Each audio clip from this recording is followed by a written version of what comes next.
College football is an absolute mess, and it's just going to get worse. Super conferences are inevitable, and they're coming soon. But when that happens, who's going to be in and who's going to get left out? That's what we're going to answer today, and I'm going to run you through my teams I think will get into these super conferences and the teams that are going to get left behind. And obviously the Big Ten and the SEC are going to be those super conferences. They have the most money, and money's everything in college football these days.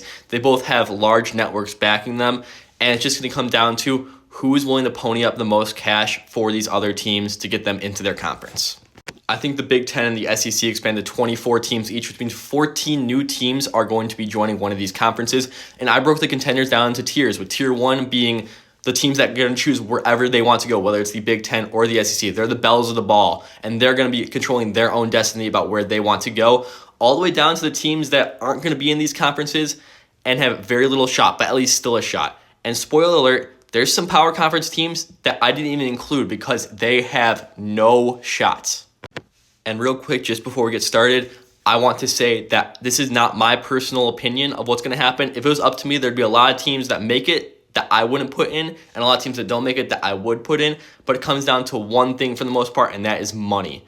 Money is driving the entirety of college football. The teams that generate the most revenue are in the highest populated areas, are going to get in, and the teams that are secondary teams with maybe good football programs in states that aren't as big are going to get left out to dry. Starting off with tier 1, these are the bells of the ball. These are the schools that both the Big Ten and SEC are going to be targeting first and going hard after. Starting with Clemson, great football program, solid academics, bringing a ton of revenue. They're a no-brainer here. They're probably the top choice, if I had to guess.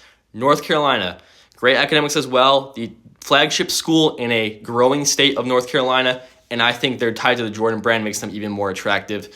Virginia is the biggest school in the state of Virginia. They have good academics, which the Big Ten loves, and they're kind of in the SEC footprint still, where the SEC isn't currently in Virginia. So I think that the SEC will go after them hard, but the Big Ten is not going to back down at all. And Notre Dame, you'd think that's just an easy shoe-in for the Big Ten, but I can see the SEC making a run at them. Indiana, which is where Notre Dame is, borders Kentucky, and I think that Notre Dame going to the SEC isn't as preposterous as people might think. The Big Ten still, though, is the obvious target here. Next up, we have Tier 2, which are the locks. These are the schools that should not be sweating the super conference thing whatsoever, but they're not going to be the first calls of either the Big Ten or the SEC. And I think Florida State is someone that people are going to be surprised I didn't put in Tier 1, but Florida State does have beef with the SEC, which is a drawback to putting them in the SEC. And they are not great academically, which is a huge drawback for the Big Ten, which we know they really care about academics in the Big Ten. So Florida State, they're such a big brand, they're not going to have a problem. They're going to get into the SEC or the Big Ten.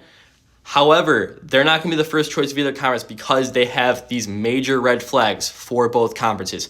Miami, I think, is going to be valued above Florida State here. They're a solid brand in a good market, and they are a good academic school. Miami should have no problem whatsoever. These Florida teams that are large are obviously going to be huge recruiting battles between the Big Ten and the SEC because they want this control over the state of Florida. And if the Big Ten can swoop into Florida and grab both these schools, that's going to be huge for the Big Ten dominating the state of Florida. Finally, we have Kansas, and I think Kansas is in a really good spot now as compared to a couple years ago when their football program was abysmal. They've improved their facilities, they've improved their funding, and I think their basketball program speaks for itself. Kansas will have no problem getting in. They're good academically as well. So I think these three schools have absolutely no issues. Next up is Tier 3, which are the schools that I think are going to safely make it into these super conferences, but I can still see a scenario in which each of these teams misses. Starting off with Arizona, Arizona State, Colorado, and Utah. Obviously, in real life this year, these teams jumped from the Pac-12 to the Big 12, and I know that they're already setting their eyes on the SEC or the Big 10. All of them should have no problem getting in. They're solid athletically, although not elite. They're solid academically, not elite. And they're solid revenue bringers, but not elite. They're not going to be the first targets like the big fish that I mentioned earlier. However, they're solid teams to help round out the conference. And I think they're all going to go as a package as well because these four teams are all kind of similar and all in the same kind of geographical area, which would be good for travel partners for non-revenue sports. And then we also have Georgia Tech. Georgia Tech is great academically. They're in a huge Atlanta market that is very coveted by the Big Ten and the SEC. And also, they're in a recruiting hotbed. They should have no problems getting into one of these conferences. My only drawback to Georgia Tech is that they're not fantastic athletically right now. And also the SEC already has Georgia and might not want to add Georgia Tech back, who already has left the SEC before. But if the SEC doesn't want them, I feel like the Big Ten will definitely take them just because of how good academically they are. And also they want to tap into the Atlanta market. So I see Georgia Tech being safe, but you never know. And then just like that, we're at Tier 4, which is the last two into the Super Conferences. We have Virginia Tech and NC State. They both have some serious drawbacks, which I could see leading to them getting left out of the Super Conferences.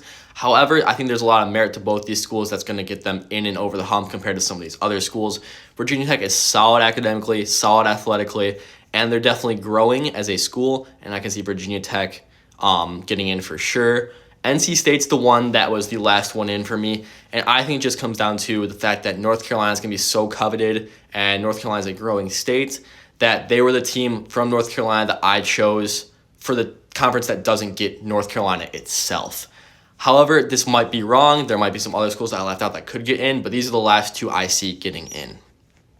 Tier 5 here are the schools that just missed out on those last two spots. And if you told me these schools made it in over Virginia Tech or NC State, or even some of those schools that I had in the safe category, I could see that happening for sure. But these schools all do have some serious drawbacks I'm going to go over.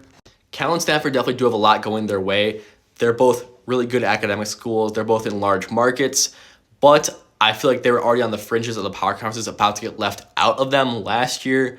The Big Ten, I don't think it's going to go back into California and add even two more schools from there. And I don't think the SEC really cares about academics, which is their really strong draw. So I think they get left out because of that.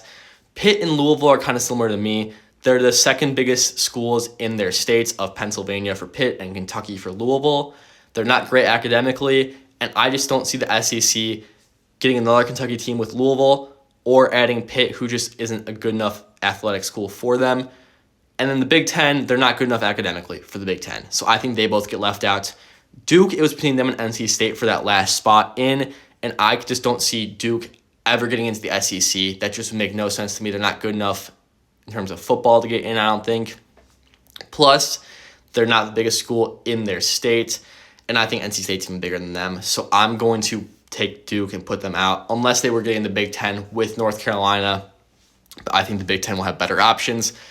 West Virginia really does feel like an SEC school, but I don't think the SEC adds them. There's just not enough money with West Virginia. West Virginia is a really, really poor state, and I just don't see there being a large enough market there or enough reason to add West Virginia to the SEC as compared to some of these other schools that will bring in more money for you.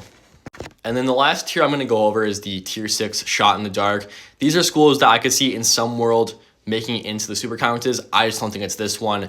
They all have some serious drawbacks, whether it's their market, whether it's how good athletically they are, whether it's how big of a student population they have, that I think these drawbacks are going to leave them out. The interesting thing to note here is UNLV, who is the only team not currently in the power conferences I put on here, strictly because of the Las Vegas market. That's their big, big draw.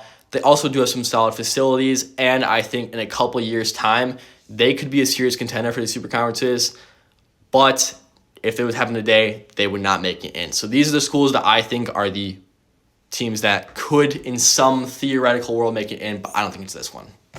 And now let's see how these conferences look. To the Big Ten, I added Kansas, Notre Dame, Virginia, North Carolina, Georgia Tech, and Miami. I think all these schools make a lot more sense in the Big Ten to me than the SEC. Kansas is obvious based on where they are in the country, and I think that their basketball pedigree is going to have a lot more pull in the Big Ten. Notre Dame is obvious. If they're going to join a conference, I think it's going to be the Big Ten, and they fit right there. Virginia, North Carolina, and Georgia Tech, I think I added here because of the fact that they're good academically. And I think they're going to align themselves more with those schools in the Big Ten because of that fact. And Miami, I just don't see the SEC adding two schools from Florida alongside already having Florida. So I put Miami in the Big Ten. Plus, they're good academically, so it makes a lot of sense here. And then finally, the SEC. To the SEC, I added Florida State, NC State, Clemson, Virginia Tech, Colorado, Utah, Arizona, and Arizona State. I think this makes the most sense for the SEC. They expand out westward a little bit more, which is why they add the schools from the four corners. I think that Clemson and Florida State are going to be their huge pulls in. I just don't see them adding Miami on top of Florida State into the conference. And I think they add NC State and Virginia Tech to give them more of the Atlantic coast and kind of shore up that region of the United States for them, because the SEC still wants to be at least somewhat close in their geographic footprint. How did I do? Let me know in the comments. What would you change? What would you like to see?